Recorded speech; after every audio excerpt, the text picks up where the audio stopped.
Right, మరో breaking news చూస్తున్నాం. నోట్ల రద్దు అనంతరం గుర్తు తెలియని ఖాతాల్లో కోట్లు వచ్చి పడుతున్నాయి. పైసా కూడా లేని అకౌంట్లలో కోట్లు వచ్చి పడుతుండడంతో ఆనందంతో మురిసిపోయిన ఖాతాదారులకు ఆ ఆనందం 3 గంటలకే పరిమితమవుతోంది. బ్యాంక్ అధికారుల విచారణ అప్పటికప్పుడే నగదు లాగేయడం ఇలాంటివన్నీ వెనువెంటనే జరిగిపోతున్నాయి. ఇక తాజాగా హైదరాబాద్లో క్యాబ్ డ్రైవర్ ఖాతాలో 7 కోట్లు జమ అయ్యాయి. నోట్ల రద్దు అనంతరం 500, 1000 నోట్లు డిపాజిట్ చేసినట్లుగా ఐటీ అధికారులు గుర్తించారు. ఇద్దరిని ప్రస్తుతానికి అదుపులో తీసుకుని ఐటీ, ఈడీ అధికారులు విచారిస్తున్నారు.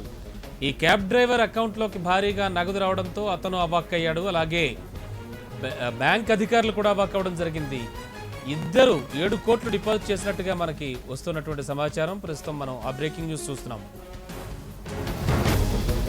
హైదరాబాద్లోని స్టేట్ బ్యాంక్ ఆఫ్ హైదరాబాద్ బ్రాంచ్లో డిపాజిట్ చేసినట్లుగా భావిస్తున్నారు. అలాగే ఇద్దరు వ్యక్తులు డిపాజిట్ చేసినట్లు సీసీటీవీల ద్వారా అధికారులు గుర్తించారు.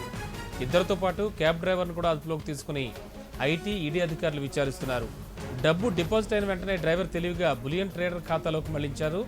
అయితే డ్రైవర్ మాత్రం ఆ డబ్బులతో బంగారం కొన్నానని చెబుతున్నాడు. ప్రధానమంత్రి గరీబ్ యోజన కింద ట్యాక్స్ చెల్లిస్తానని క్యాబ్ డ్రైవర్ ధీమా వ్యక్తం చేశాడు. మనీ లాండరింగ్ అనుమానంతో ఈడీ అధికారులకు ఐటీ సమాచారం ఇచ్చింది.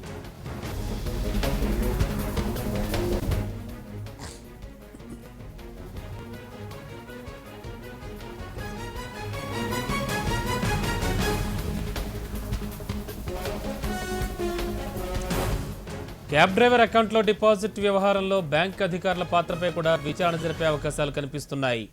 పెద్ద మొత్తంలో డబ్బు డిపాజిట్, ఆన్లైన్ బదిలీకి సంబంధించి ఉన్నతాధికారులకు ఎస్బీహెచ్, క్యాషియర్, మేనేజర్ ఎలాంటి సమాచారం అందించకపోవడంతో పలు రకాల అనుమానాలకు తావిస్తోంది. అయితే బ్యాంక్ అధికారులు కూడా డబ్బుల డిపాజిట్కి లంచం తీసుకుని ఇలా చేశారా అనే అనుమానాలు కూడా రెట్టింపు అవుతున్నాయి.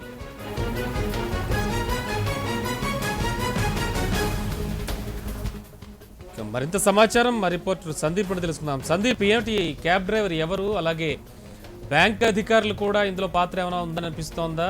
ఏం జరుగుతోంది ప్రస్తుతానికి? మొత్తానికి రహస్యంగా విచారిస్తుంది ఐటీ అధికారులు.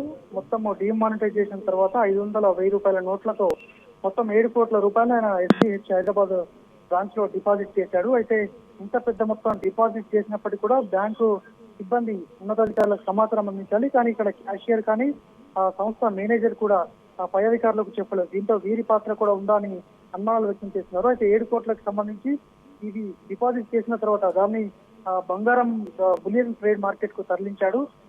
అక్కడికి మళ్లించిన తర్వాత బంగారం కొన్నట్టు కూడా ఆ క్యాబ్ డ్రైవర్ ఐటీ అధికారులకు చెప్పినట్టు సమాచారం వస్తుంది. అయితే ఇదంతా కూడా పిఎంఎల్ఏ అంటే prevention of money laundering act కిందకి వస్తుంది కాబట్టి ఐటీ అధికారులు, ఈడీ కూడా సమాచారం ఇచ్చారు. ప్రస్తుతం ఎన్ఫోర్స్మెంట్ డైరెక్టరేట్ కూడా దీనిపైన దర్యాప్తు కొనసాగిస్తోంది. అయితే క్యాబ్ డ్రైవర్ మాత్రం ప్రధానమంత్రి గరీబ్ యోజన కింద తాను ట్యాక్స్ చెల్లించేందుకు సిద్ధంగా ఉన్నా అంటూ ఐటీ అధికారుల ముందు ధీమా కూడా వ్యక్తం చేసినట్టు మనకు విశ్వసనీయంగా తెలిసింది. మొత్తానికి ఐటీ అధికారులు ఇటు సపరేట్ గా ఎన్ఫోర్స్మెంట్ డైరెక్టరేట్ కూడా వేర్వేరుగా దర్యాప్తు చేస్తోంది. అయితే ఈ 3 వ్యక్తులు కలిసి మొత్తం డిపాజిట్ చేస్తారు. ఇందులో క్యాబ్ డ్రైవర్ ఖాతాలో మొత్తం 7 కోట్లు వేయడం జరిగిందని అక్కడ ఉన్న స్థానిక సీసీ ఫుటేజ్ ద్వారా గుర్తించారు. అయితే ఈ బ్యాంక్ ఎక్కడ అన్నది ఇప్పటి వరకు ఎవరు కూడా వెల్లడించలేదు. మొత్తానికి అయితే క్యాబ్ డ్రైవర్ ను విచారిస్తున్నారు.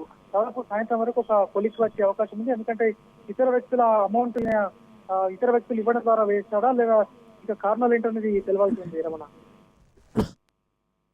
సందీప్, నీ అకౌంట్లోకి ఇంత 7 కోట్ల మనీ ఎలా వచ్చింది అని అడిగితే ఆ ప్రశ్నకి ఏం చెప్పాట క్యాబ్ డ్రైవరు? అసలు క్యాబ్ డ్రైవర్ ఇస్తున్న సమాధానం ఏంటి?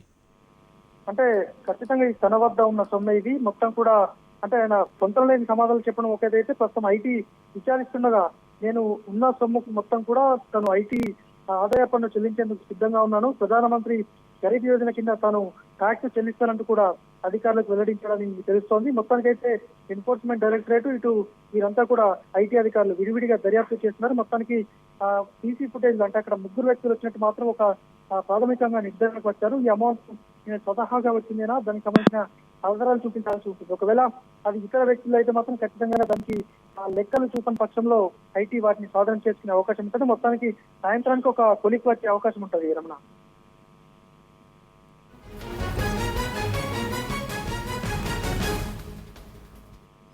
Right Sandeep, thank you.